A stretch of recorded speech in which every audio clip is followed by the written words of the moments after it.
మీ మోకాల నొప్పులకు ఎటువంటి సర్జరీ లేకుండా ఎపియాన్ పెయిన్ క్లినిక్ అందిస్తున్న అత్యాధునిక చికిత్స. హాయ్ హలో నమస్తే, this is Suvarna. Welcome to Suman TV. Social media కావచ్చు, మెయిన్ స్ట్రీమ్ ఛానల్స్ కావచ్చు, ఒక న్యూస్ అయితే బ్రేకింగ్ అవుతోంది. మహేష్ బాబు ఇంట్లో కరోనా వైరస్ కలకలం అనే హ్యాష్ ట్యాగ్లు మనం చూస్తున్నాం, హెడ్డింగ్స్ చూస్తూ ఉన్నాం. సో ఆల్మోస్ట్ ఇన్స్టాలో కూడా పోస్ట్ చేశారు నమ్రత గారి sister Shilpa Shirodkar I'm positive అని చెప్పేసి. చాలా మంది కూడా భయాందోళన చెందుతూ ఉన్నారు. మళ్ళీ ఆ మహమ్మారి వస్తుందా, ఇంకా ఎక్కువ జాగ్రత్తలు తీసుకోవాలా అని చెప్పి ఒక భయభ్రాంతులకు గురవుతున్న సిచ్యువేషన్స్ రైట్ నో మనకు కనిపిస్తూ ఉన్నాయి. సో ఇదే అంశానికి సంబంధించి మనతో మాట్లాడడానికి స్టూడియోలో ఉన్నారు శ్వాస హాస్పిటల్ చైర్మన్ డాక్టర్ విష్ణురావు గారు. ఆయనతో మాట్లాడదాం. అసలు దీని గురించి బోల్డ్ అని విశేషాలు ఆయన మాటల్లో అడిగి తెలుసుకుందాం.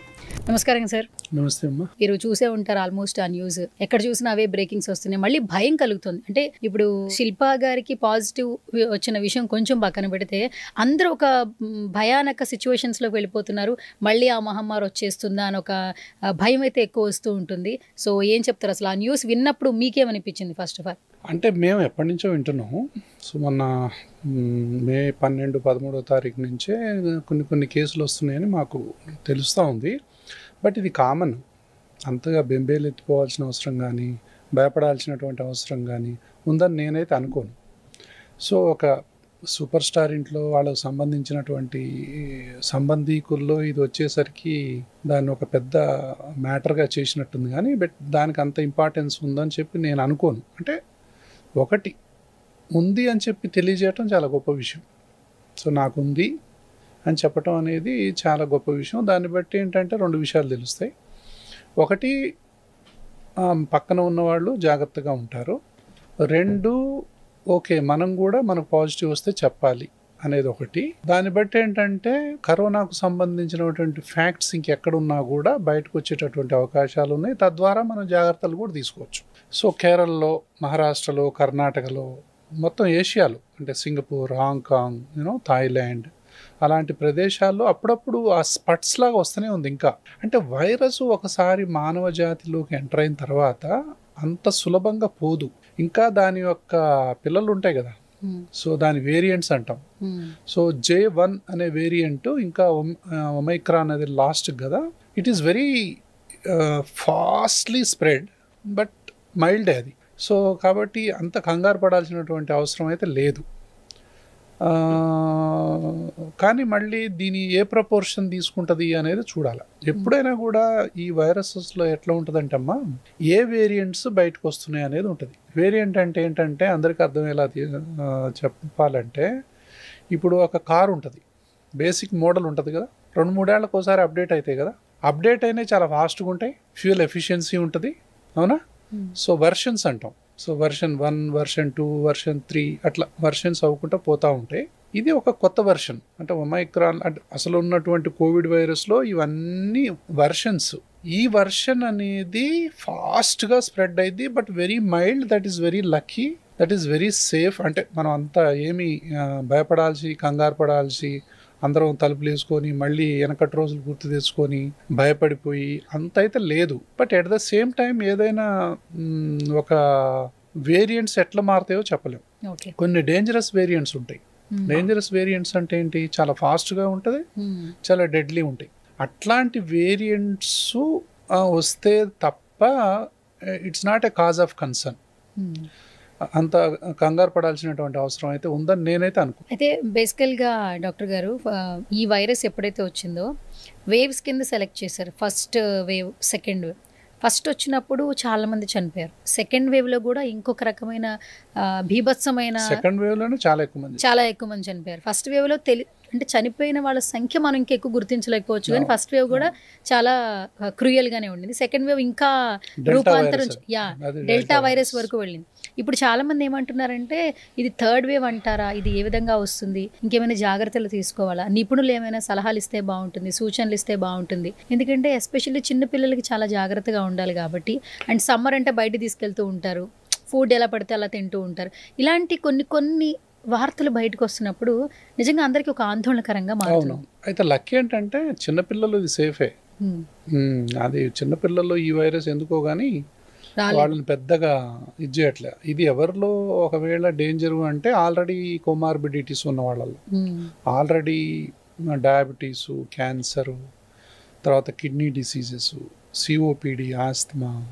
సో ఇలాంటి ఉన్న వాళ్ళల్లో ఏదో ఒకటి, స్టీరాయిడ్ వాడే వాళ్ళల్లో, ఇలాంటి వాళ్ళల్లో ఇది ఎక్కువ తన యొక్క 60+ ఏజ్ గ్రూప్లో వాళ్ళల్లో ఎక్కువ తీవ్రంగా ఉంటుంది తప్ప, అంటే ఆరోగ్యవంతులు ఎఫెక్ట్ కాలేదా అంటే అయ్యారు. చాలామంది అసలు ఏమీ లేకుండా చాలా ఆరోగ్యంగా ఉన్నోళ్ళు కూడా సివియర్ అటాక్స్ గురయ్యారు. అయితే ఈ ఒమైక్రాన్ అనేది మాత్రం అంత డేంజరస్ కాదు. అయితే కొత్త మీరు అన్నట్టు ఎప్పుడు భయపడాలి అంటే వేరియంట్ మారితే, దాని యొక్క రూపం తీవ్రంగా డెల్టా వైరస్ లాంటి వైరస్ మళ్ళీ బయటకు వస్తే మనకు తెలిసిపోద్ది.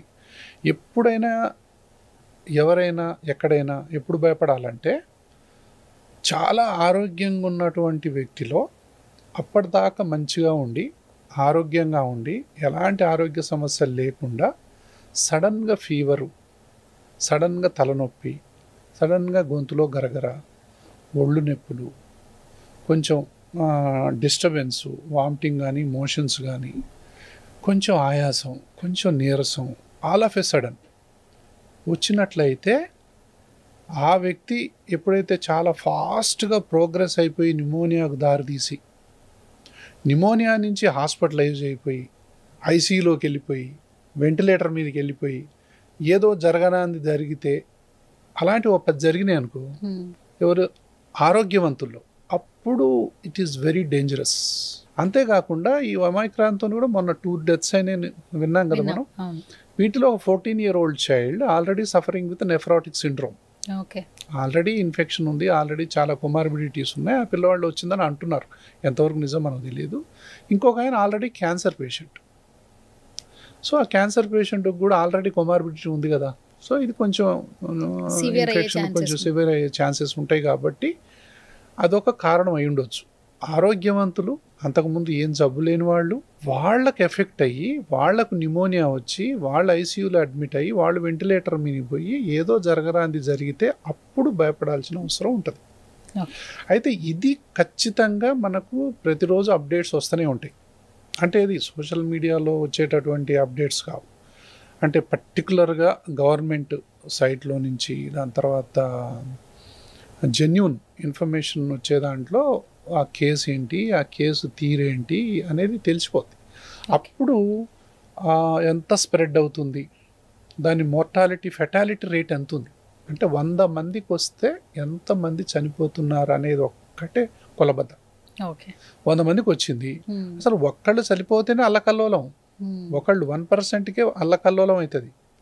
సపోజ్ 5% అంటే ఇంకా చాలామంది భయపడిపోతారు. ఇక అట్లా అలాంటి పరిస్థితి ఉంటే తప్ప దీనికి ఆల్రెడీ ఎంతో కొంత ఇమ్యూనిటీ ఉంది. ఇప్పుడు చాలామంది వ్యాక్సిన్లు తీసుకున్నారు, కొంతమందికి న్యాచురల్ ఇమ్యూనిటీ వచ్చింది, కొంతమందికి ఆల్రెడీ ఈ వైరస్ వచ్చినప్పుడు ఏం జాగ్రత్తలు తీసుకోవాలనో అవేర్నెస్ కూడా ఉంది చాలామందికి.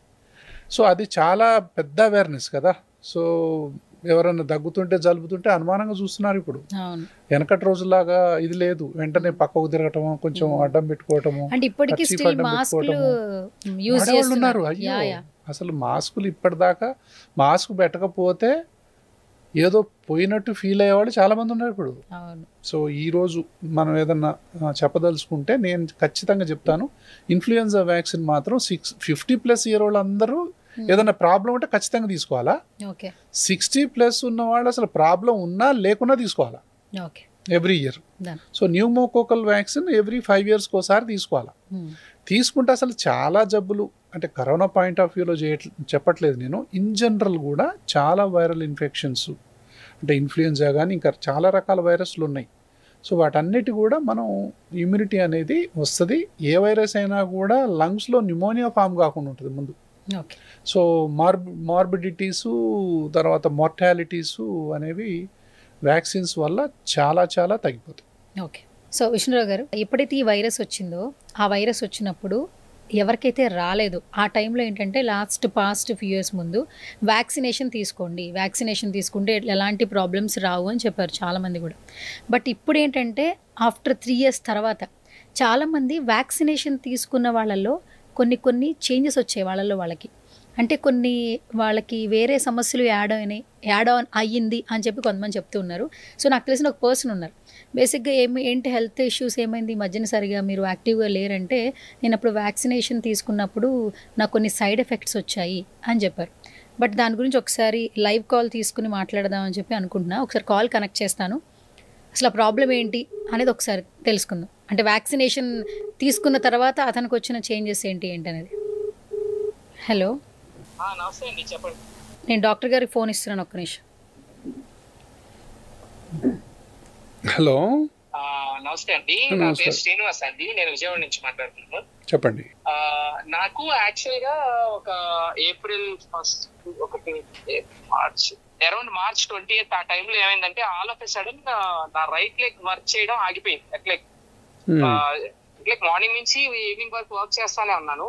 ఈవినింగ్ జస్ట్ అలా కూర్చున్నాను, సడన్ గా ఒక హాఫ్ అన్ అవర్ తర్వాత లెగలేకపోతున్నాను. రైట్ లెగ్ కంప్లీట్లీ వర్క్ చేయడం ఆగిపోయింది.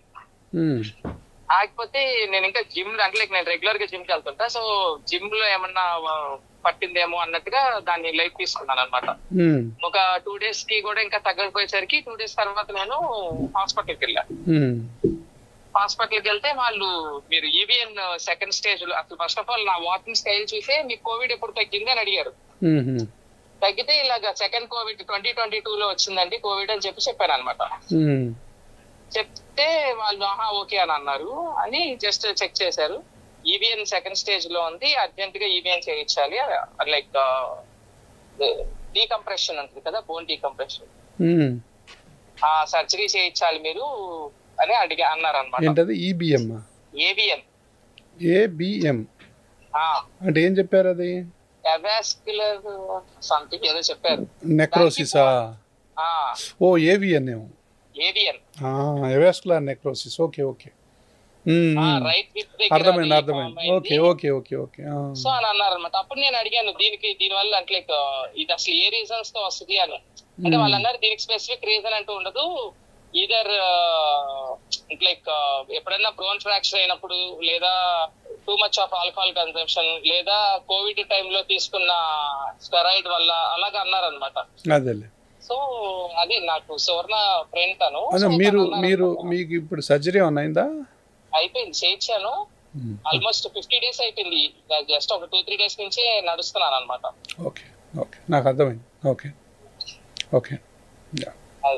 అంటే నిజంగానే కోవిడ్ కి వ్యాక్సిన్ తీసుకున్నాం కదా, దాని వల్ల సైడ్ ఎఫెక్ట్స్ వస్తున్నాయా మనకి అన్నట్టుగా నేను చెప్తాను. ఓకే, అవస్క్యులర్ నెక్రోసిస్ అంటారు ఫీమర్, రైట్ ఫెమరల్ హెడ్లో వాస్కులేచర్ అంటే బ్లడ్ వెసల్స్ ఉంటాయి కదా, సో అవి బ్లాక్ అయిపోయి నెక్రోసిస్, ఆ హెడ్ అనేది కరిగిపోద్ది, ఐస్ కరిగిపోయినట్టు కరిగిపోద్ది. మనకేంటంటే ఇది సాకెట్ లాగా ఉంటుంది జాయింట్, ఇందులో ఫీమర్ అనేది ఉంటుంది, హెడ్ ఉంటుంది, ఇది కరిగిపోద్ది. దీనికి ఇక్కడి నుంచి బ్లడ్ సప్లై ఉంటుంది, ఇది కరిగిపోద్ది. అది ఓవరాల్గా కేసు. సో జనరల్గా కొంతమందికి కారణం ఏంటో తెలియదు, చాలా మందికి స్టీరాయిడ్స్ వల్ల అనేది ఇది ప్రూవెనే, స్టీరాయిడ్ సైడ్ ఎఫెక్ట్ అనేది. అంటే కోవిడ్లో చాలామంది స్టీరాయిడ్ అబ్యూజ్ అనేది అయింది. కొంతమంది సొంతంగా వాళ్ళంతటా వాళ్ళే తీసుకోవటం, సో అతిగా తీసుకోవటం, కొంతమంది అంటే తెలిసి తెలియక. అందులో అంటే చాలా రకాలైనటువంటి హెల్త్ కేర్ ప్రొఫెషనల్స్ ఉంటారు కదా, సో దాని మీద అవగాహన ఉన్నవాళ్ళు, లేని వాళ్ళు, అసలు ట్రీట్మెంట్ అవసరమా లేదా. ఇప్పుడు నేను కోవిడ్లో ఉన్నప్పుడు నేను 3 విషయాలు చెప్పేవాడిని. ఒకటి, ఎవరైనా సరే కోవిడ్ వచ్చిన తర్వాత మీకు ఆకలి అవుతుందా లేదా, మీరు నిద్రపోతున్నారా లేదా, దాని తర్వాత మీరు హుషారుగా ఉన్నారా లేదా. ఈ 3 ఉంటే కనుక మీరు అసలు హాస్పిటల్కి పోవాల్సిన అవసరమే లేదు. దాని తర్వాత ఎప్పుడు హాస్పిటల్కి వెళ్ళాలి అంటే, జ్వరం బాగా రావటం, విపరీతంగా నీరసం అవటం, మెల్లగా ఆయాసం మొదలవటం, ఓకే, విపరీతంగా దగ్గు రావటం, ఆకలి అస్సలే లేకపోవటం, బెడ్ మీద నుంచి అంటే బాత్రూంలోకి కూడా పోలేనంత నీరసం రావటం, ఆయాసం అనేది గంటకు పెరుగుతూ ఉండటం. సో అట్లాంటప్పుడు ఇంకా కంపల్సరీగా హాస్పిటల్ పోవాలి. ఇట్లాంటి కేసులు ఒక ఎత్తు అయితే, ఇట్లాంటివి 100లో దాదాపు 5-6 గంటలు ఎక్కువ ఉండవు, వచ్చే అవకాశాలు ఉంటాయి. కొంతమంది వెరీ సెన్సిటివ్ ఉంటారు వాళ్ళ బాడీ తత్వాన్ని బట్టి రకరకాలుగా. కాబట్టి ఇన్హేలర్లో ఉన్న మైక్రోగ్రామ్స్కే అవెస్కులర్ Reactions నెక్రోసిస్ వస్తాయి. వచ్చినప్పుడు టాబ్లెట్స్కు ఇంజెక్షన్స్ రాకుండా ఎట్లా ఉంటుంది? సో కొంచెం ఎక్కువ పర్సంటేజ్లో వచ్చేటటువంటి అవకాశాలు ఉంటాయి. ఇప్పుడు ఏంటంటే ప్రతి ఒక్కరు వాళ్ళ యొక్క లైఫ్ స్టైల్కి, వాళ్ళ స్ట్రెస్కి ఎన్నో సమస్యలు కొని తెచ్చుకుంటున్నారు. ఫస్ట్ ఫుడ్, ఎక్కడ జంక్ ఫుడ్ ఉంటే అక్కడికి ఆ ఫుడ్కి అడిక్షన్ అయిపోవడం. మన లైఫ్ స్టైల్ని చేంజ్ చేసుకోకపోతే ఖచ్చితంగా మన ఆరోగ్య సమస్యలు పెరుగుతాయని అందరికీ తెలుసు. కానీ ఆ లైఫ్ స్టైలే అలవాటు పడుతున్నాం తప్పితే ఆరోగ్యంగా ఎంతమంది యోగా చేస్తున్నారు, ఎంతమంది వెజిటబుల్స్ తింటున్నారు, ఎంతమంది ఫ్రూట్స్ తింటున్నారు మార్నింగ్ లేస్తే అంటే అదొక క్వశ్చన్గానే మిగిలిపోతుంది. ఒకప్పటి వాళ్ళని చూస్తే ఇప్పటికీ 80-90 ఏజ్ ఉన్న వాళ్ళు కూడా చాలా యంగ్గా యాక్టివ్గా ఉంటున్నారు. అంటుంటారు వెంటనే చూడంగానే మీలా మేము ఉండలేకపోతున్నాం అని అంటుంటారు. అప్పటి ఫుడ్ ఇప్పుడు లేదు అంటుంటారు. ఇది ఓకే, మనం బిలీవ్ చేసేస్తాం. ఇప్పుడు ఒక మార్కెట్లో వెజిటబుల్స్ కొనాలనుకున్నా కూడా అది కెమికల్ లేకుండా మనకి దొరకట్లేదు అనే విషయం మనకు తెలుసు, ఈవెన్ మనం తాగే వాటర్తో సహా. సో ఇలాంటి సిచ్యువేషన్స్ చూస్తున్న టైంలో మనిషి యొక్క లైఫ్ స్పామ్ అనేది తగ్గిపోతుంది, జీవిత కాలం అనేది తగ్గిపోతుంది. ఒకప్పుడు ఏమనేవాళ్ళు అంటే మీ పుట్టుక మీ చావు ముందే రాసిపెట్టి ఉంటుంది భగవంతుడి చేతుల్లో, బ్రహ్మ అనేది సృష్టించేస్తారు అంటారు. కానీ నవేడేస్ చాలామంది డాక్టర్లు చెప్తున్నారు మీ చావు అనేది మీరే క్రియేట్ చేసుకుంటున్నారు అని. సో దీన్ని ఎంతవరకు బిలీవ్ చేయాలి, మన లైఫ్ స్టైల్ని ఎలా చేంజ్ చేసుకోవాలి ఆరోగ్యంగా ఉండాలంటే? ఇప్పుడు అందరూ అంటున్నారు ధనవంతులు కాదు లక్కీయెస్ట్ పర్సన్స్, ఆరోగ్యంగా ఉన్న వాళ్ళు luckiest persons in the world అంటున్నారు. హాస్పిటల్ మెట్లు ఎక్కని వాళ్ళు అదృష్టవంతులు అంటున్నారు. సో ఏం చెప్తారు డాక్టర్ గారు? నేను మెడికల్ కాలేజ్లో 80 నుంచి 90 మధ్య చదివినప్పుడు హెల్త్ ఫర్ ఆల్ అని చెప్పి ఒక స్లోగన్ ఉండేది. హెల్త్ ఫర్ ఆల్ అని, health for all by 2000 AD అనేది అప్పుడు స్లోగన్ అది. ఓకే, అరే హెల్త్ ఫర్ ఆల్ అంటున్నారు, మనం డాక్టర్ అయిన తర్వాత మనకేం పని ఉండదు ఇంకా అనుకునేవాళ్ళం మేము. అదొకటి ఉండేది. దాని తర్వాత so your health is in your hands అనేది ఇంకో స్లోగన్ ఉండేది. దాని తర్వాత అంటే మీ ఆరోగ్యం మీ చేతుల్లో అనేది దాని యొక్క ఇది. ఇవన్నీ కూడా ఎప్పటి నుంచో ఉన్నాయే. అయితే 2000 సంవత్సరాల తర్వాతనే ఎక్కువ అసలు అనారోగ్యం సమస్యలు ఎక్కువ పెరిగినాయో అనిపిస్తుంది. Maybe because of life style changes, పెరుగుతున్నటువంటి వాతావరణ కాలుష్యం, మారుతున్నటువంటి జీవన విధానాలు, తర్వాత life style changes, food habits, తర్వాత మనకు వస్తున్నటువంటి westernisation of food culture. 90s ముందు సాఫ్ట్వేర్ రాకముందు అసలు మన దగ్గర పిజ్జా బర్గర్ అంటే అసలు తెలియదు. పిజ్జా బర్గర్ అంటే కూడా ఎవరికి తెలియదు. అమెరికాలో పిజ్జాలు తింటారంట, బర్గర్లు తింటారంట, ఇక్కడ పెద్ద న్యూస్గా చెప్పుకునేవాడు. నేను మెడికల్ కాలేజ్ చదువుకున్నప్పుడు అక్కడ పిజ్జాలు ఉంటాయంట, బర్గర్ ఉంటుందంట, సో అని చెప్పుకునేవాళ్ళు న్యూస్గా. దాని తర్వాత ఇప్పుడు ప్రతి ఇంటి పక్కన ఒక షాపు ఉండే పరిస్థితులు వచ్చాయి. అంటే దానివల్ల మన ఫుడ్, మనదైన ఫుడ్ అంటాం. అంటే మనది agrarian based society. Asian countries agrarian based అంటే అగ్రికల్చర్ బేస్డ్ సొసైటీస్ ఇవి. వెస్ట్రన్ అంతా కూడా జనరల్గా నాన్ వెజిటేరియన్ బేస్డ్ సొసైటీస్. అంటే ఇదంతా ఎందుకు చెప్పుకుంటున్నాం అంటే మనం తినేటువంటి ఫుడ్ను బట్టే మన పొట్టలో కొన్ని కోటాను కోట్ల బ్యాక్టీరియాలు ఉంటాయి. Billions and trillions of bacteria ఉంటాయి. మన ఫుడ్డే వాటికి ఆహారం. అయితే మన ఫుడ్డు ఇక్కడ ప్రకృతి నుంచి వచ్చినటువంటి ఫుడ్ వాటికి చాలా మంచి ఫుడ్. ఆ ఫుడ్ తిని మనకు ఆవు గేదెలు మనం ఫుడ్ తిని పాలిచ్చినట్టుగా అవి కూడా మంచిగా మనం ఇచ్చినటువంటి ఫుడ్ తిని మనకు కొన్ని మంచి కెమికల్స్ని రిలీజ్ చేస్తాయి. షార్ట్ చైన్ ఫ్యాటీ యాసిడ్స్ అనేది అందులో అతి ముఖ్యమైన కెమికల్. కొన్ని హార్మోన్స్ ఉంటాయి, సెరోటోనిన్, డోపమిన్ అని, గాబా అని, విటమిన్ బి కాంప్లెక్స్లు మొత్తం పొట్టలోనే తయారైతే అయ్యే తయారు చేస్తాయి.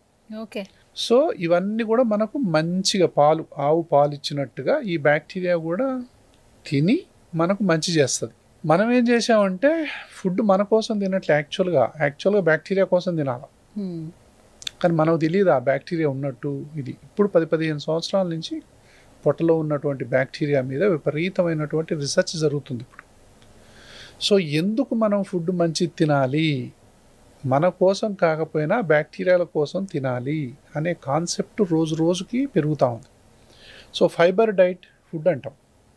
ఫైబర్ మీద అంటే పళ్ళు, కూరగాయలు, ఆకుకూరలు, లెగ్యూమ్స్ అన్నీ మనకు తెలుసు. మీరు అన్నారు అందరికి, ప్రతి ఒక్కళ్ళకు తెలుసు మంచిగా తినాలి అని చెప్పి అందరికీ తెలుసు. సో ఇవి తింటే మంచి ఆరోగ్యం వస్తుందని కూడా ప్రతి వాళ్ళకు తెలుసు. స్మోకింగ్ చేస్తే ఆరోగ్యం పాడవుద్ది అని స్మోకింగ్ చేసే వాళ్ళకి తెలీదా? ఖచ్చితంగా తెలుసు. ఆల్కహాల్ తాగే వాళ్ళకు ఆల్కహాల్ తాగితే ఆరోగ్యం పాడైపోద్దని తెలీదా? తెలుసు.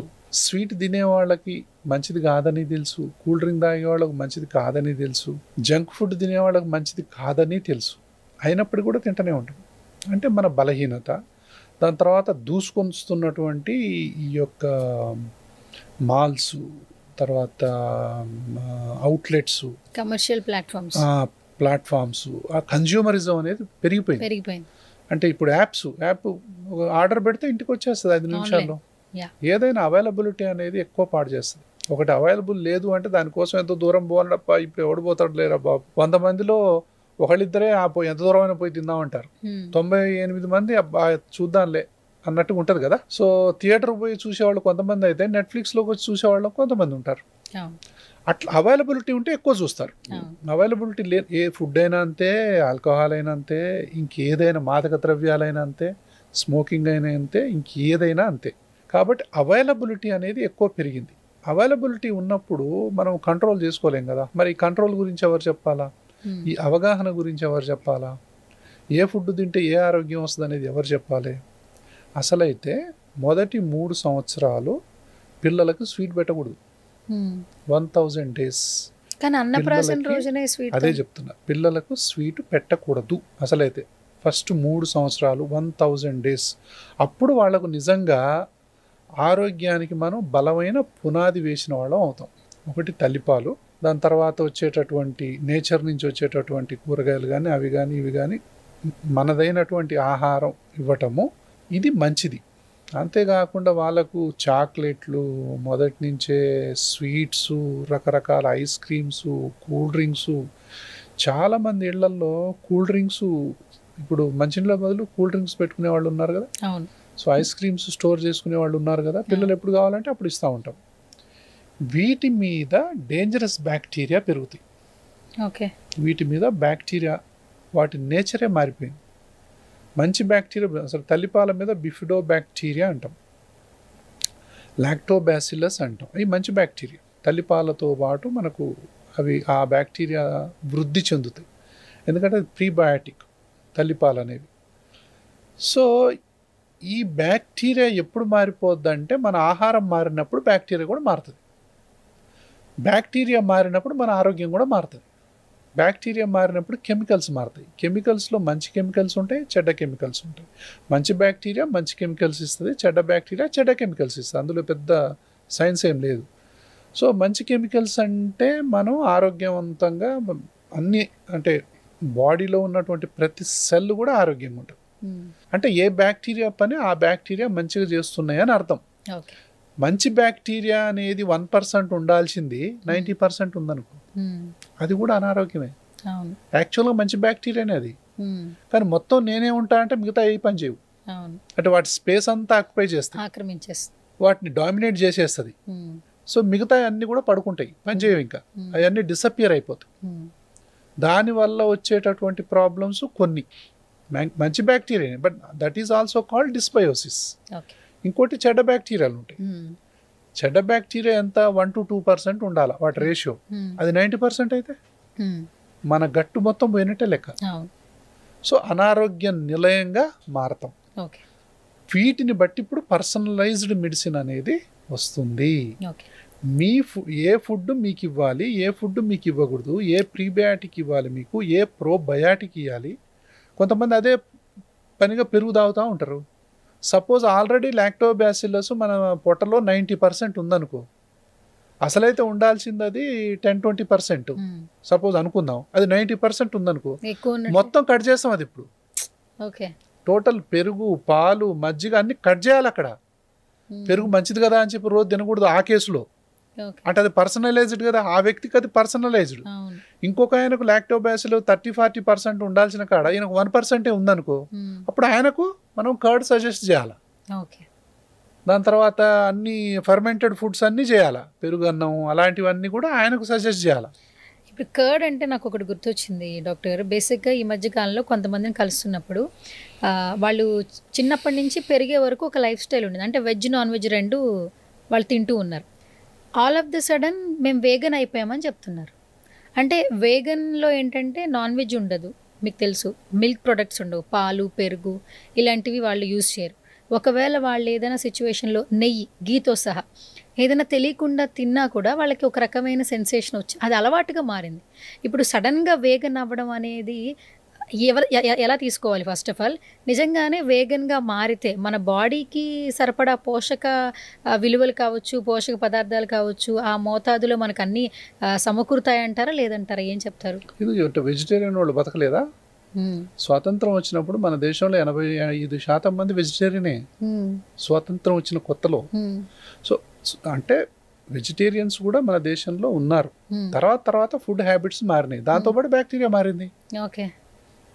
ఇప్పుడు మీరు ఒక మాట అన్నారు, చిన్నప్పటి నుంచి పెరుగు తినేవాళ్ళు, నాన్ వెజ్ తినేవాళ్ళు సడన్ గా వెజిటేరియన్ మారారు. వాళ్ళు వెజిటేరియన్ మారిన తర్వాత మళ్ళీ వాళ్ళు పొరపాటున నాన్ వెజిటేరియన్ లేకపోతే పాలో ఏదో తాగితే ఇబ్బంది ఫీల్ అవుతారు. అది కరెక్ట్. ఎలా? మెల్లగా వీగన్ గా మారినప్పుడు లోపల వీగన్ మీద బతికే బ్యాక్టీరియా ఉంటుంది కదా, అవి పెరిగాయి. ఫర్మిక్యుటీస్ అంటాం, బ్యాక్టీరాయిడైటిస్ అంటాం. బ్యాక్టీరాయిడైటిస్ అనేది ముఖ్యంగా ఫైబర్ మీద పెరుగుద్ది, వెజిటేరియన్ డైట్ మీద పెరుగుద్ది. అంటే వాటి శాతం దాదాపు 40 నుంచి 50% వరకు అయింది. సో మిగతాది మీరు ఎప్పుడైతే నువ్వు పాలు నాన్ వెజిటేరియన్ తింటావో ఇవి దాన్ని డైజెస్ట్ చేయలేవు, దానికి తెలియదు. నువ్వు మొత్తం వీగన్కి అలవాటు చేసినావు కదా, దానికి సంబంధించిన బ్యాక్టీరియానే మన పొట్ట మొత్తంలో ఆక్యుపై అవుతాయి, ఫామ్ అవుతాయి. అవి కొత్త ఫుడ్ వచ్చేసరికి వాటికి తెలియదు దాన్ని ఎట్లా డైజెస్ట్ చేయాలి. బికాజ్ అది లేవు కదా బ్యాక్టీరియా. ఆ రోజు నుంచి నువ్వు కొంచెం మళ్ళీ నాన్ వెజిటేరియన్ ఇచ్చినావు అనుకో, మళ్ళీ ఆ బ్యాక్టీరియా పెరుగుతాయి. ఓకే. కొన్నాళ్ళ తర్వాత ఇది తింటే పడదు మళ్ళీ. అంటే మనం తినేటటువంటి ఆహారాన్ని బట్టే మన బ్యాక్టీరియా లోపల రూపాంతరం చెందుద్ది. అది ఒకటి. సో వీగన్ వల్ల ఏంటంటే షార్ట్ చైన్ ఫ్యాటీ యాసిడ్స్ అనేది ఫైబర్ డైట్ వల్లనే వస్తాయి. ఓకే. ఈ ఫైబర్ కనుక మనం పెద్ద పేగుల్లో లేకపోతే క్యాన్సర్ వచ్చేటటువంటి అవకాశాలు ఉంటాయి. అందుకని చూసారా వెస్ట్రన్ దీంట్లో ఇప్పుడు క్యాన్సర్ బాగా పెరిగిపోతుంది మన దేశంలో, కానీ ఎపిడమిక్ లాగా వస్తుంది. ఎందుకు? మనం ఈ యొక్క వితౌట్ ఫైబర్ డైట్ తింటున్నాం కదా. ఈ ఫైబర్ డైట్ తినటం వల్ల మోషన్ బల్కీగా ఉండక కాన్స్టిపేషన్ వచ్చి ఆ పెద్ద పేగుల్లోనే అలాగే ఉండిపోతుంది. అంటే ఫ్రీగా ఫైబర్ ఉంటే ఫ్రీగా అయిపోతుంది. అలా కాకపోవటం వల్ల అక్కడ ఉన్నటువంటి డిస్బయోసిస్ వల్ల కొన్ని కెమికల్స్ తయారయ్యి దానికి సంబంధించిన కొన్ని బ్యాక్టీరియాలు తయారయ్యి ఆ బ్యాడ్ కెమికల్స్ వల్ల జీన్స్లో మార్పు వచ్చి డిఎన్ఏలో మార్పు వచ్చి క్యాన్సర్ కారకంగా మారుతున్నాయి.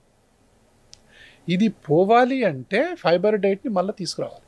ఎంత fibre? Minimum 15 to 20 grams fibre తీసుకోవాలి మనం అంటారు. మనం ప్రీబయాటిక్ ప్రోబయాటిక్ అంత కలిపి కూడా ఎంత అనుకుంటున్నారు మీరు? 1 to 2% ఆఫ్ డైటే. మనం మొత్తం కనుక ఒక 1000 grams కనుక ఫుడ్ తీసుకుంటే అందులో 50 grams ప్రీబయాటిక్ అయినా ప్రోబయాటిక్ అయినా, ముఖ్యంగా ప్రీబయాటిక్ 50 grams కనుక మనం ఆ ఫైబర్ తీసుకుంటే ఈ 1 kg ఫుడ్ ఏదైతే మనం తింటామో ఇంత దానికి ఒక సార్థకత ఉంటుంది. ఈ 50 grams మొత్తం అసలు ఈ గేమ్ చేంజర్. అవే ఎల్లిపాయలు, ఉల్లిగడ్డలు, అర్థమైందా, బీన్స్, దాని తర్వాత చియా సీడ్స్ అంటాం, దాని తర్వాత కొన్ని రకాల డ్రై ఫ్రూట్స్. సో వీటిల్లో అది ప్రీబయాటిక్ అనేది ఎరువు అన్నమాట. అంటే లోపల ఉన్నటువంటి గట్ బ్యాక్టీరియాకి ఎరువు ఏంటి అంటే ప్రీబయాటిక్. మనం తినే ఇంతింత ఆహారం, ఇంతింత ఏది కూడా వాటికి ఆహారం కాదు. ఆ ఆహారం అనేది వాటికి ఇంతే ఉంటుంది. ఒక 40 గ్రాములు 50 గ్రాముల ఆహారమే వాటికి అందేది ఆఖరికి.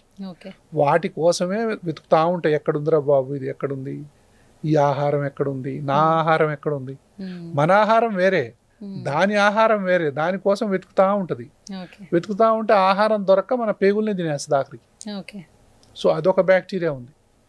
సో అట్లా కాబట్టి మంచి ఆహారాన్ని తీసుకున్నప్పుడు మంచి ఆరోగ్యం అనేది బెనిఫిషియల్ బ్యాక్టీరియా అంటాం. ఎప్పుడైతే మనము అక్కడ విలువలు లేని, పోషకాలు లేని, బ్యాక్టీరియాకు ఉపయోగపడినటువంటి ఆహారాన్ని తీసుకుంటామో హార్మ్ఫుల్ బ్యాక్టీరియా తయారవుతుంది, హార్మ్ఫుల్ కెమికల్స్ రిలీజ్ అవుతాయి.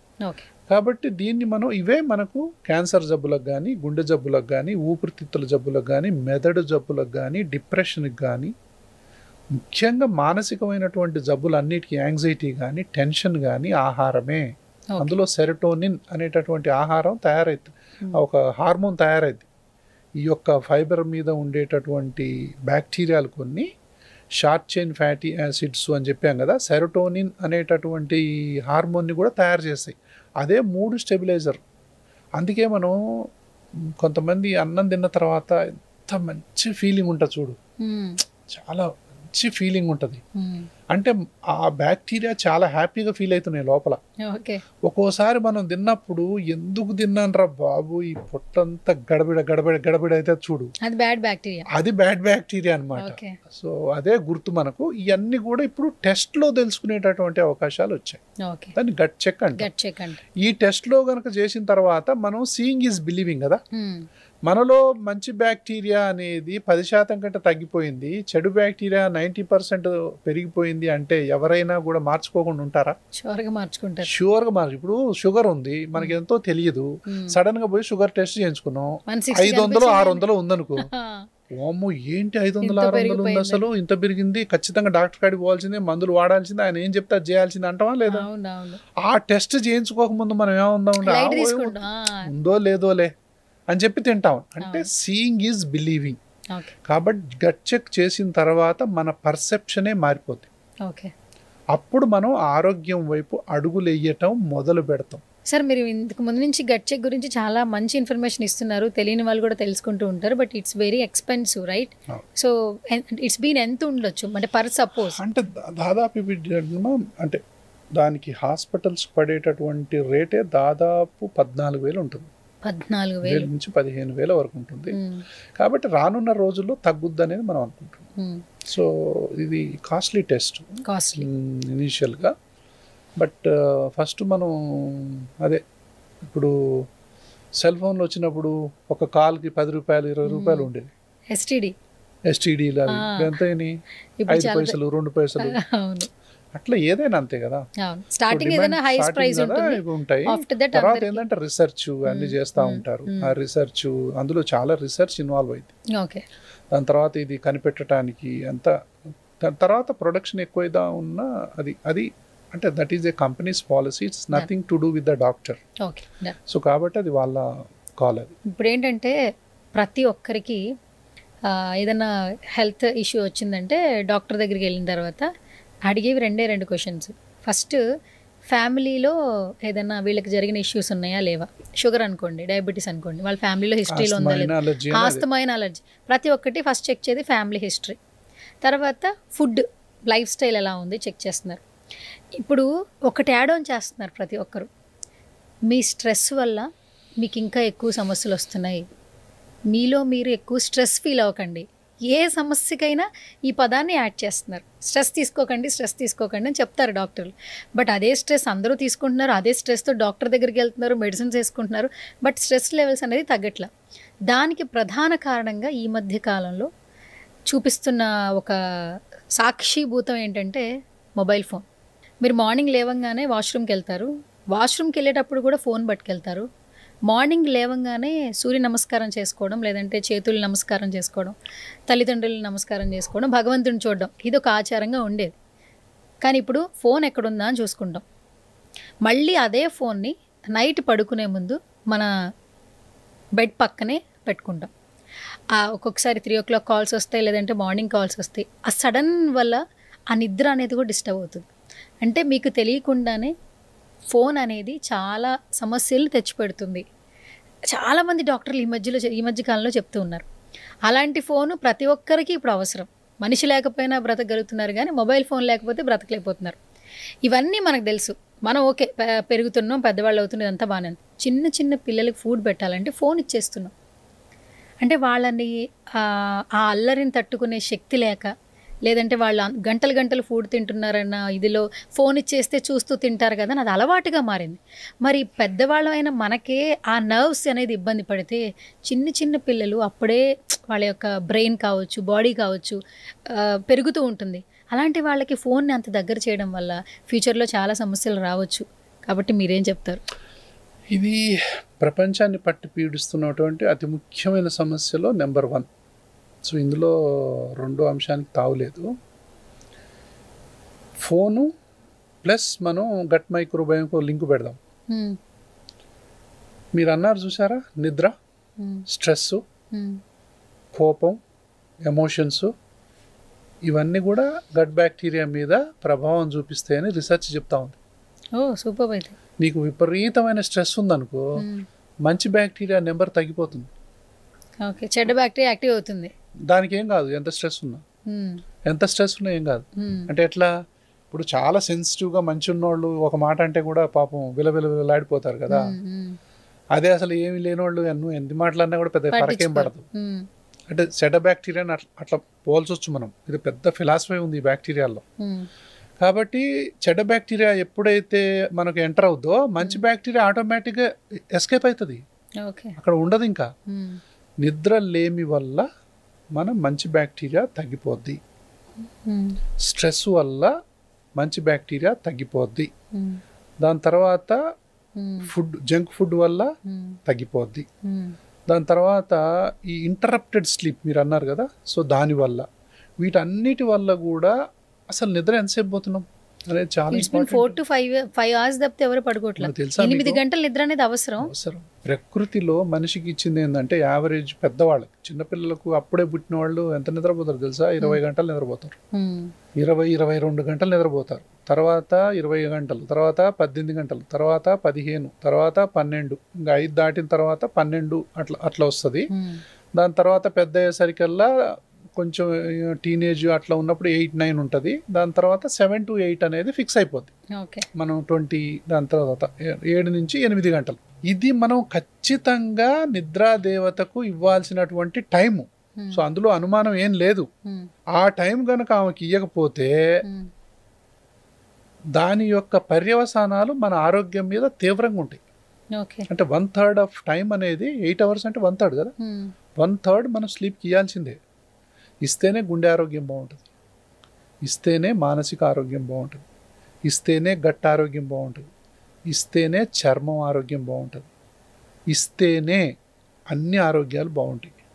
లేకపోతే హార్ట్ అటాక్ రావడానికి మూల కారణం నిద్ర తగ్గిపోవటం. హార్ట్ అటాక్స్ రావడానికి మూల కారణం స్ట్రెస్, దాని తర్వాత నిద్ర తగ్గిపోవటం. ఇప్పుడు ఎవరైనా చిరాకు ఉంటారు కదా, మార్నింగ్ లేచి వాళ్ళకు నిద్ర సరిగా పట్టలేదని అర్థం. నిద్ర లేమి వల్ల వచ్చేటటువంటి ప్రాబ్లమ్స్ ఎన్నో ఉన్నాయి, అందులో గురక అనేది కూడా అతి ముఖ్యమైనది. సో వీటన్నిటి కనుక చిన్నపిల్లలకి ఇప్పుడు ఫోన్ లేకుండా వాళ్ళకి పెంచటం కూడా సాధ్యం కావట్లా. నేను చెప్పాను కదా, ఫస్ట్ 3 ఏళ్ళు స్వీట్ ఇవ్వకూడదు, ఎట్లాంటి స్వీటు ఎట్లాంటి జంక్ ఇవ్వకూడదు అని చెప్పిన కదా. ఫస్ట్ అసలు 3-4 years వరకు సెల్ ఫోన్ అనేది చూపించద్దు పిల్లలకి. అది సాధ్యం అవుతుందంటారు? అయితా అంటే మనకు కొన్ని రకరకాల ప్రాబ్లమ్స్ వల్ల సాధ్యం కాకపోవచ్చు. కానీ ఇప్పుడు తల్లి ఒక్కటే ఉంటుందండి. ఇప్పుడు ఇంట్లో వంటలు చేయాలా, అవునా, 2-3 పిల్లల్ని తయారు చేయాలా, ఇట్లా హస్బెండ్ని తయారు చేయాలా, తర్వాత ఈడేమో ఏడుస్తూ ఉంటాడు, ఈయన ఎత్తుకోవాలా, వంట చేయాలా. ఎవరి ప్రాబ్లమ్స్ వాళ్ళకే ఉంటాయి. ఆ షూలో పోతే తప్ప అర్థం కాదు. అయినప్పటికీ కూడా మనం కొన్ని కేర్ఫుల్గా తీసుకోవాల్సినటువంటి అవసరం ఉంది. ఏ రకంగా పిల్లలు దెబ్బతింటున్నారు అనేది కూడా చాలా ఇంపార్టెంటే కదా. సో మైండ్ఫుల్ అవేర్నెస్, మనం దీని గురించి మనం ఇప్పుడు మొన్న 10 తర్వాత కొంతమంది 9-10 తర్వాత నేను ఫోన్ చూడను అని ఒక ఒట్టేసుకోవాలి. చూడను అంటే ఒక నెల రోజులు ప్రాక్టీస్ చేస్తే అలవాటు అవ్వకుండా ఉండటం ఏది. కానీ చెప్పేవాళ్ళు కూడా ఉండాలి కదా, అవేర్నెస్ కూడా చాలా చాలా ఇంపార్టెంట్. దీనివల్ల చెవులు వినపడట్లా, ఫోన్ కంటిన్యూస్గా కొంతమంది 500 calls అటెండ్ చేసేవాళ్ళు ఉంటారు. చెవు పనిచేయదు, ఇంకా ఏ చెవు పనిచేయదు, కళ్ళల్లో వేడి, దాని తర్వాత అంటే ఫ్యూచర్లో ఏ ప్రాబ్లమ్స్ వస్తాయో ఇంకా మనకు తెలియదు. సో ఖచ్చితంగా రేడియేషన్ అనేది ఉంది కదా, ఈ రేడియేషన్ వల్ల వచ్చేటటువంటి ప్రాబ్లమ్స్ ఇన్యూమరబుల్ చాలా ఉంటాయి. కాబట్టి ఇవన్నీ ఒక పక్క మానసిక ఆరోగ్యం అనేది తగ్గిపోద్ది, గట్ ఆరోగ్యం అనేది తగ్గిపోద్ది. సో వీటన్నిటికి ఒకటే ఏంటంటే మనం నిరంతరం అవగాహన కలిగించడం. ఇలాంటి టాక్స్ వల్ల మనం అవగాహన కలిగిస్తూ ఉంటే ఓహో నిద్ర లేకపోతే కూడా బ్యాక్టీరియా మంచిది ఉండదంట అనేది తెలిసిందనుకో నిద్రపోవడానికి ట్రై చేస్తారుగా. నిద్రకు బ్యాక్టీరియాకు సంబంధం ఉందంటే మనం ఆశ్చర్యపోతాం. అందుకే కొంతమంది రిపోర్ట్ చూసి గట్ చెక్ అన్నాను కదా, ఆ రిపోర్ట్ చూసి నీకు నిద్ర ఉందో లేదో చెప్తారు. దానికి సంబంధించినటువంటి బ్యాక్టీరియా ఆడ లేకపోతే నీకు నిద్ర లేదని జ్యోతిష్కం చెప్పినట్టు చెప్పొచ్చు. నువ్వు నిద్రపోవట్లేదు, నీకు విపరీతమైన టెన్షన్ ఉంది, నీకు స్ట్రెస్ ఉంది, నువ్వు నైట్ అంతా నిద్రపోవట్లేదని రిపోర్ట్ చూసి చెప్పొచ్చు. మీకెట్లా తెలుసు సార్ అంటారు. కొంతమంది నువ్వు రెడ్ వైన్ తాగుతావా రోజు అని చెప్పొచ్చు. దాని మీద బతికే బ్యాక్టీరియా 80% 90% పోద్ది. అంటే ఇప్పుడు మనకి బీపీ హై అయినప్పుడు లో అయినప్పుడు మనకి చూపిస్తుంది టెంపరేచర్. అట్లా ఈ బ్యాక్టీరియా అట్లా చూపిస్తుంది. ఫర్మిక్యుటిస్ అనేటటువంటి బ్యాక్టీరియా 90% ఉందనుకో నిన్ను చూడకుండానే నువ్వు ఒబీస్ ఉన్నాను చెప్పొచ్చు. క్యాన్సర్ కలిగించేటటువంటి బ్యాక్టీరియా అంటే 100 మందిలో ఏ బ్యాక్టీరియా వల్లనైతే క్యాన్సర్ వస్తుందో అది ఈయన వల్ల ఉందనుకోండి, సో నీకు భవిష్యత్తులో రావచ్చు అనే సిగ్నల్ కూడా ఇవ్వచ్చు. ఒక ఆయనలో లీన్ అంటే 100 మంది చాలా సన్నగా ఉన్న వాళ్ళల్లో ఉండేటటువంటి బ్యాక్టీరియా నీలో కూడా ఉందనుకో నిన్ను చూడకుండానే నువ్వు సన్నగా ఉండవని చెప్పొచ్చు రిపోర్ట్ బట్టి. అర్థమవుతుందా? సో ఇట్లా రకరకాలైనటువంటి అంటే ఫ్యూచర్ అంటే పేషెంట్ను చూడకుండానే చెప్పే రోజులు కూడా వస్తాయి. అంటే దీన్ని బట్టి ఏంటిది, పేషెంట్ మనం చూడకుండానే పేషెంట్ చెప్పినప్పుడు ఇది పేషెంట్కి అర్థమైన తర్వాత రిపీటెడ్ టెస్ట్ చేయించుకుంటాడు. 6 నెలలకోసారి. చీప్ అయింది అనుకోండి చేయించుకుంటూనే ఉంటారు. 3 నెలలకోసారి. అంటే బహుశా టెస్టులు అన్ని పోయి ఆఖరికి స్టూల్ టెస్ట్ ఒకటే మిగులుతుందేమో అనిపిస్తుంది నాకు ఫ్యూచర్లో. మంచిదే కదా. కాబట్టి ఏంటి అసలు మూలం అంటే సకల జబ్బులకు మూలం ఇందులో ఉన్నప్పుడు ఈ జబ్బులన్నిటికీ మూల కారణం ఈ టెస్ట్ చూపిస్తున్నప్పుడు ఈ టెస్టే చేయించుకుంటారు. అది చీప్ అవుతా ఉంటే ఇది చేయించుకోవటం 6 నెలలకోసారి మళ్ళీ నాకు బాగాలేదు, నాకు ఆరోగ్యం ఎట్లా దెబ్బతింటుంది అనగానే ఓహో నేను మళ్ళీ ఏదో అది తింటున్నాను, చెడ్డ బ్యాక్టీరియా పెరుగుతుంది, మళ్ళీ మంచి బ్యాక్టీరియా పెంచుకోవాలంటే ఏం చేయాలి అది ఇదని చెప్పి మళ్ళీ దానికి వస్తారు. కాబట్టి అలర్జీ ఆస్మా ఉన్న వాళ్ళల్లో ఏ కైండ్ ఆఫ్ బ్యాక్టీరియా ఉంటుంది రిపోర్ట్ చూసి చెప్పొచ్చు. అంటే అల్లలో ఏ బ్యాక్టీరియా లేకపోతే ఆస్మా ఉండొచ్చు అది చెప్పొచ్చు. కాబట్టి ఏ ఆరోగ్య సమస్యలు ఏ బ్యాక్టీరియా ఉండటం వల్ల లేకపోవటం వల్ల కలుగుతాయో కూడా చెప్పే రోజులు వస్తున్నాయి. అదే పర్సనలైజ్డ్ మెడిసిన్కి ప్రెసిషన్ మెడిసిన్ అంటాం. అంటే కరెక్ట్గా గురి చూసి కొట్టడం. సో ఇప్పుడు షార్ట్ గన్ థెరపీ అంటాం. ఒక 10 రాస్తాం మందులు ఏదో ఒకటి తగలకపోద్దా అన్నట్టుగా. కానీ ఫ్యూచర్లో అట్లా ఉండదు, ఒకటే బుల్లెట్ అన్నట్టుగా రాబోతుంది. అంటే ఇంకా ఇది ఎవాల్యుయేట్ అవుతుంది. ఏదో ఒక్కసారి అద్భుతాలు జరగవు కదా. ఇప్పుడు ఒక ఫుడ్ మార్చినంత మాత్రాన మరి ఎయిర్ పొల్యూషన్ ఎడిపోద్ది, ఎర్త్ పొల్యూషన్ ఎడిపోద్ది, వాటర్ పొల్యూషన్ ఎడిపోద్ది, మన చుట్టూ ఉన్నటువంటి మన పర్ఫ్యూమ్స్, అగరబత్తీలు, ఇండోర్ పొల్యూషను ఇవన్నీ అనారోగ్యాన్ని కలిగించాయి కదా. ఒక ఫుడ్ మార్చినంత మాత్రాన్ని ఆరోగ్యం ఎట్లా వస్తుంది? సో ఇవన్నీ రానున్న రోజుల్లో ఇప్పుడు ఎలక్ట్రిక్ కార్స్ వస్తున్నాయి, బహుశా పొల్యూషన్ తగ్గిపోవచ్చు. అంటే మనం న్యాచురల్ ఇప్పుడు ఏదైతే మనకు సూర్యరశ్మి వీటి వల్ల వచ్చేటటువంటి దాన్నే వాడుకొని మనం ఈ యొక్క ఫాసిల్ ఫ్యూయల్స్ని తగ్గించవచ్చు. పెట్రోలు, డీజిలు, బొగ్గు ఇవన్నీ తగ్గిపోతాయేమో ఫ్యూచర్లో, దానివల్ల పొల్యూషన్ తగ్గిపోద్దేమో. అట్లా ఎప్పుడైతే అది తగ్గిపోద్దో మనకు వాటర్ పొల్యూషను, ఎయిర్ పొల్యూషను ఇవన్నీ పోయిన తర్వాత హెల్త్ పొల్యూషన్ కూడా తగ్గిపోద్ది. అందులో వచ్చినటువంటి పంటలు కూడా ఆరోగ్యంగా ఉంటాయి. కాబట్టి మనం ఆశాజనకంగా ఉండాలి. ఇప్పుడు ఇలాంటి పరిస్థితులే ముందు నడిస్తే మనం భూమి మీద బతికే పరిస్థితులు ఉండవు. కాబట్టి ఆర్టిఫిషియల్ ఇంటెలిజెన్స్తోని మనకు విప్లవాత్మకమైనటువంటి మార్పులు ప్రతి రంగంలో వస్తున్నాయి. ఆరోగ్య రంగంలో విపరీతమైన మార్పులు ఏఐతోనే వస్తున్నాయి. Not only education, AI doctors వస్తారు ఫ్యూచర్లో. అసలు చాలా మార్పులు రాబోతున్నాయి.